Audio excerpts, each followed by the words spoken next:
Hello guys! Hello Pisces! Welcome dito sa aking channel, Kapalaran 888. Welcome guys! Alamin natin guys ngayon ang first 15 days ng October 2025. So advance tayo ngayon. Okay, titingnan natin kung ano yung first 2 weeks of October 2025 in terms of money, relationship, spiritual. And this is general reading para sa first 2 weeks ng October 2025 para sa lahat ng Pisces. Welcome. Please connect your intuition guys. Sa lahat ng mga Pisces na nandito, sa lahat ng mga Pisces na gusto ng guidance or gabay. So, titingnan natin kung ano yung message na para sa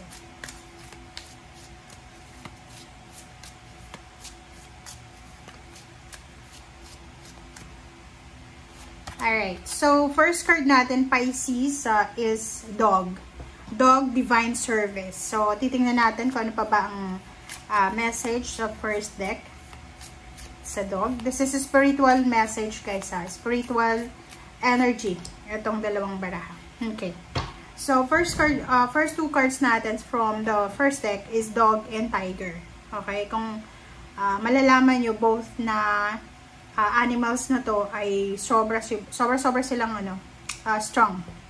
Confidence level nila is to the max. Okay, so this is for the second first 2 weeks of October 2025. Divine service and divine timing. So kumbaga, the divine, the universe, ang ating Panginoon, ang yung mga angels and guides, they are working with you sa first 2 weeks of October 2025. October 2025. Okay, sa first card is Dog, Divine Service. Ang tanong sa'yo ng barahang ito is, how can you serve yourself better? How can you serve yourself better? So, tinatanong ka ngayon, Pisces, sa first 2 weeks na to ng October, paano mo ba pagsisilbihan ang sarili mo ng mas? Or, paano mo ba mas pagsisilbihan pa ang iyong sarili. So, ibig sabihin ng Dog na to, we need to be loyal sa ating sarili. Okay? Baka meron dito mga Pisces na masyado na kayong, kumbaga, anong tawag dito? Masyado kang people pleaser. Okay? Masyado kang people pleaser na parang sineset aside mo yung mga needs mo or sineset aside mo yung mga pangangailangan mo for the sake of others. So, sa first 2 weeks na to ng October, tinatanong ka ng barahan na to. Okay? Paano natin mas pagsisilbihan pa ang ating sarili? Okay? Paano tayo magiging mas loyal pa sa ating sarili kung hindi natin masyadong binibigyan ng ating sarili? O pinagbibigyan, kumbaga. So, yung first card na to, sinasabi sa'yo, Pisces, na kailangan mo ng self-love, self-care. Umiwas tayo dito sa first 2 weeks ng October na mag-please ng ibang tao. Kumbaga, kung sino lang yung may gusto sa'yo, dun ka lang. Hindi mo kailangan pagsilbihan yung mga tao. Like, people please sila, ibigay ang lahat, financial, emotional, para lang magustuhan kanila. This first card ay nagsasabi sa'yo na bilang isang Pisces, kayo ay isa sa mga zodiac signs na sobrang loyal. Loyal sa ibang tao. Kaya nga, naaabuso. But this next 2 weeks, sinasabi ng baraha sa'yo na kailangan mo munang pagsilbihan ang sarili mo. Alright. So, okay, next card natin is Tiger, Divine Timing. Good things come to those who wait. Wow, Pisces. Ano ba tong hinihintay mo? So, sa this first half, kumbaga 2 weeks siya ng October, first 2 weeks ng October, sinasabi sa iyo, Pisces, ng barahang to na yung mga magagandang bagay daw ay dumarating sa mga taong marunong maghintay. So, be patient. Okay? Kailangan nating maging patient sa 2 linggong ito. Or everyday naman, kailangan nating maging patient. But, for the first 2 weeks of October, mas kailangan nating maging mapasensya. Because, divine timing yun eh. Like, halimbawa, may mga bagay-bagay tayong gusto mangyari sa buhay natin na hindi nangyayari. It's because divine timing, divine protection, divine redirection. So, hindi natin kailangan na magalit mainis, maghurmentado. So, whatever lang, kung ano man ang possible na hinihintay mo, or ano man ang gusto mong gawin sa first 2 weeks ng October na hindi matuloy, hayaan mo lang, okay? Kailangan mong maghintay. Okay? You need to be patient. Alright, guys. Okay, let's check. Ano pa ba? Okay. So, tingnan natin yung love life mo.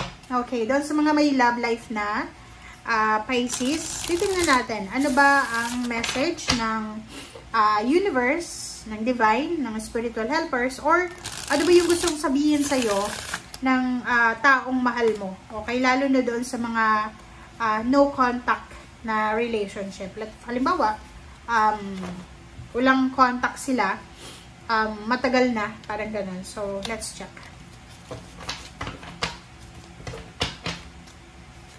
Alright, this is for Pisces, single or in a relationship. So, this is for Pisces. This is for Pisces, love life. Kumuha lang tayo dito ng isa. Or kung ilan yung lumabas. Alright. So, Pisces, you're on the right path. Wow. In terms of relationship, if you're in a relationship, sinasabi ng bara sa'yo dito na nasa tamang landas ka daw. Kumbaga, nasa tamang relationship. Alright, nasa tamang relationship. If may iniisip kayo na relasyon na parang akala nyo or feeling nyo hindi siya mag-work or parang medyo uncertainty. This card sinasabi na you're on the right path. Nasa tamang direksyon, nasa tamang love life, nasa tamang tao ka, Pisces. Okay, so let's check. This is general card. Ano man ang lumabas dito, Pisces, ito ay para talaga sa'yo. Alright, this is for Pisces. Pasensya na guys, for several days tayong walang reading. 4 days ata yun. Kasi tayo ay bumiyahe. Okay. Oops, sorry. Alright, so there's a 9 of Wands and there's a 5 of Wands. Alright, so ang nakikita ko sa'yo dito, Pisces, so since this is the first half ng October, 9 of Wands, this is your parang emotion, and 5 of Wands, this is about conflict.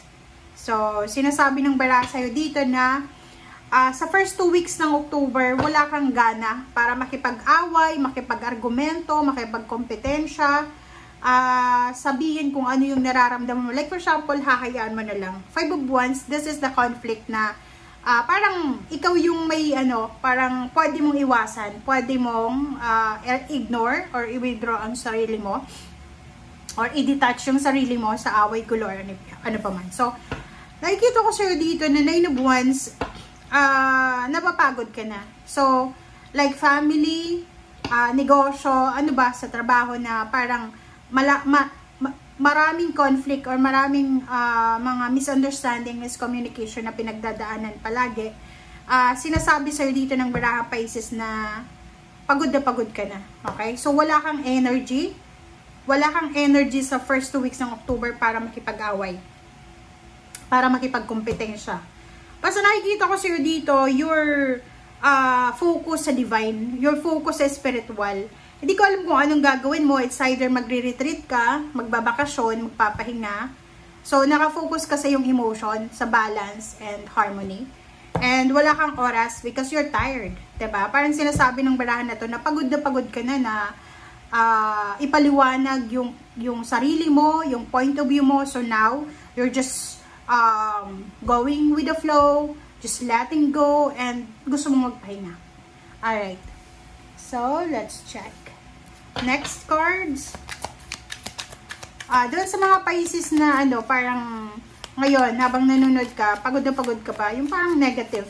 Ako, I feel that na parang yung full moon, yung solar eclipse yesterday, parang before that, mga 2 weeks ago, parang feeling ko bigat-bigat. But after ng pagkagising ko kanina, tapos na yung yung eclipse, parang biglang nawala yung bigat. So parang ganun. So if you need rest, if you need parang pahinga, relaxation, vacation, ibigay mo yan sa sarili mo.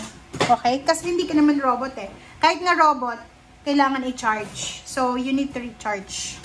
Alright? So, 10 of Wands, 8 of Swords, and 3 of Cups. This is your energy. This is air signs, fire signs. So, ang daming fire sign ngayon. Tatlo na yung barahang fire sign ha. So, kung makikita mo dito, Pisces, wow. There's a restrictions eh. Okay?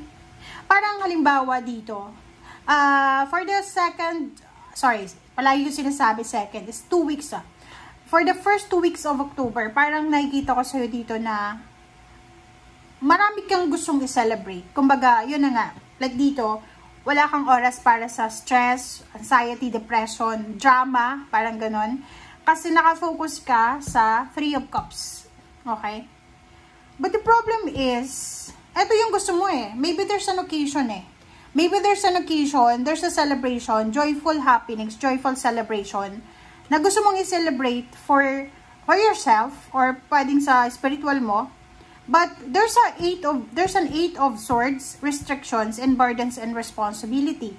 So, ibig sabihin niya, mayroon ditong mga Pisces na possible na yung plano mong pagsa-celebrate, yung plano mong happiness talaga, yung plano mong pagsasaya, pagbabakasyon, pagre-relax, ay posible siyang maantala, or pwedeng hindi siya matuloy, or pwedeng matutuloy siya, pero hindi siya katulad ng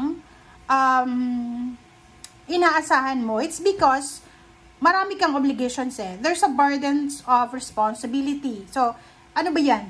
Like, for example, gusto mong magpahinga, gusto mong magbakasyon, pero may business ka na hinahawakan, may trabaho ka. So, parang nakikita ko sa'yo dito, isa sa mga rason kung bakit mahihirapan ka siguro na i-pursue yung pagbabakasyon mo, pagre-relax, pag-unwind, it's because of marami kang obligations na yung obligations na yon ay posibleng siya yung nagre-restrict doon sa plano mo. Okay? And also, nakikita ko dito, there's someone here. Like, yun, pwede siyang, narcissist siya. Or kung sino man yung zodiac sign na yan, pwede siyang fire sign, Leo, Aries, Sagittarius, or any zodiac signs na, pwedeng pipigilan ka niya. Pipigilan ka niya sa plano mo. So, siya yung magiging hindrance, or siya yung magiging hadlang sa mga plano mo. So, be careful, guys. Relationship, ganun din. So, meron ditong Pisces if you are single. Gusto mo nang magkaroon ng relationship like fling, like friends, or magpapatibok ng puso mo, inspiration. Pero, breadwinner ka sa family. So, pwedeng isa yon sa rason kung bakit mahadlangan yung plano mong pakikipagrelasyon. It's either friendship, collaboration, or anything. Or maybe business siya. May plano kang mag-business, hindi mo siya matutuloy. It's because may mga responsibilities ka, or may mga tao dyan sa paligid mo na parang hindi sila masaya sa kung ano man na plano mo na maging masaya. Parang ganun. Alright, Pisces. So, let's check again. Okay, Pisces. Ano pa ba? Persistence. Kasi parang ganun eh. May mga relationship, parang hindi ka pwedeng makipagkaibigan sa isang tao ito kasi yung taong yan is kaaway ng pamilya mo. Parang ganun. So, there's a restrictions. There's a restrictions para sa relationship, sa plano mo, or kung ano pa man. Okay, Diana, the Chariot and King of Wands. Wow! Congratulations, Pisces. Pisces, congratulations sa'yo. Okay? Nakikita ko sa'yo dito, Pisces, na meron ditong Chariot. There's a travel. There's a manifestation na gagawin ka. Kumbaga, meron ditong successful na venture, successful na adventure, successful na actions, or decision na gagawin mo sa linggong ito. 2 linggo siya eh. So, sinasabi ng bara sa'yo na in terms of work, job, career, or financial, or parang source of income natin, source of inspiration, lalo na sa money, sinasabi ng bara sa'yo dito na there's a progress, may progress. Pwedeng may salary increase, higher position, merong additional bonuses, payments, payouts na posibleng matanggap ka sa first 2 weeks of October. Meron din ditong mga Pisces na posibleng kayo ay magta-travel. So maybe you're from the Philippines, going outside the Philippines para mag-OFW ka, or pwedeng magsa-seminar or kano pa man. Or posibleng kailangan mo mag-travel because of work, because of business, or because of money. Okay? Alright, Pisces. So let's check. Marami pa. Tingnan natin kung ano pang messages. So, just connect your intuition, guys, kung alin dyan ang messages na para sa'yo. So, yung mga Pisces na nag-expect ng parang progress and development sa kanilang trabaho, pwede kang nang mag-expect sa linggong ito. First 2 weeks siya. 5 of Swords and 7 of Pentacles. But, mayroon dito, kung halimbawa na may mga Pisces na they're expecting for promotion, salary increase, but there's some naman, merong iba na Pisces dito na you're expecting lump sum of money, like salary. Pwedeng nag-aantay ka ng salary or nag-aantay ka ng pera, but nakikita ko siya dito na pwedeng hindi muna siya matuloy sa 2 linggong ito. So, pwedeng ma-delays kung ano man yan na pera, pwedeng hindi matuloy kung ano man yan na hinihintay mo. Basta ginawa mo na siya, trinabaho mo na siya, so pwedeng hindi siya matuloy. Nag-aantay ka ba ng sweldo? Oh, the Star. But, sinasabi ng baraha sa'yo dito, meron sa inyo Pisces na, kumbaga, meron kang pangarap sa buhay. You have dreams. You have, parang, ito yung pangarap mo na kinalimutan mo na. Gusto mong maging artista, maging politiko, maging singer, maging dancer, maging player, like athlete, parang ganon. So, sinasabi ng baraha sa'yo na there's hope. Okay? May pag-asa pa. So, this first 2 weeks of October, marami kang gustong gawin dati pa. Okay? Marami kang gustong gawin dati pa na posibleng kinalimutan mo pansamantala because mayroon kang prior dyan or ano ba, priority mo dyan. Or parang sinasaside mo itong pangarap mo na to because kailangan mong gawin yung obligations mo as breadwinner, as head of the family, or pwedeng as a parent. Alright, so, let's check. Ano ba ang bonus message para sa inyong lahat, Pisces? Oh, sorry. This is the bonus messages. Alright, King of Swords. You have direction. You have a specific direction na iniisip sa linggong ito. Patungo sa pera. So, yun na nga. Dito pwedeng merong mga additional money. Okay? Salary, overtime, parang ganon. High Priestess, makinig tayo sa sinasabi ng ating intuition. Kumbaga, kung ano yung nangyayari sa ngayon, there's a future, parang naghihintay sa'yo. So, kung ano man ang ginagawa mo sa ngayon, just continue kasi may naghihintay na hidden message or hidden blessings. Zero the Fool, new beginnings, new relationship, new set of goals, ideas, inspiration, motivation, or kan pa man. New relationship din. Pwedeng new love life, pwedeng meron ditong new friendship, reconciliation, new job. Paki-comment sa comment section. For your Pentacles, pwedeng meron sa inyo ditong sa first 2 weeks of October, bigla kayong makakapag-isip, makakapagplano na kailangan yung mag-save ng pera kasama ng asawa mo or ng boyfriend-girlfriend. Seven of Swords, sinasabi ng baraha, mag-iingat tayo. Kung marami kang savings, kung marami kang pera sa bangko, mag-iingat ka sa paghahawak ng pera mo kasi pwede kang may scam or pwede kang manakawan. So, yung mga wallets nyo, personal items, make sure na nasa tamang lugar, nasa tamang kamay. Okay? 7 of Wands and Heartbreak. So, nakikita ko, there's someone here, parang yun, pwedeng kapatid, kaibigan, or kakilala, meron siyang nararamdaman or meron siyang problema sa relationship na posibleng matutulungan mo siya or kailangan ka niya ngayong 2 linggong ito. So, sinasabi ng baraha sa'yo dito na at the same time din, kasi meron ditong 5 of Wands, 9 of Wands, iwasan natin yung makipag-away, makipag-kompetensya. Just go with the flow. Enjoy your first 2 weeks of October. Kung nagbabakasyon ka, enjoy mo yung vacation mo, enjoy the surroundings or enjoy the nature, kung saan ka man, sinasabi ng barahan na enjoy mo, okay? 7 of Wands and 3 of Swords, sinasabi ng baraha sa'yo na protectionan mo daw, Pisces, ang iyong sarili. You need to protect yourself kasi sa sobrang loyal mo, pwede kang masaktan na naman. So, you need to protect yourself from any distractions. You need to protect yourself from someone na posibleng i-take for granted yung emotions mo. Okay? So, thank you guys for watching. Bye!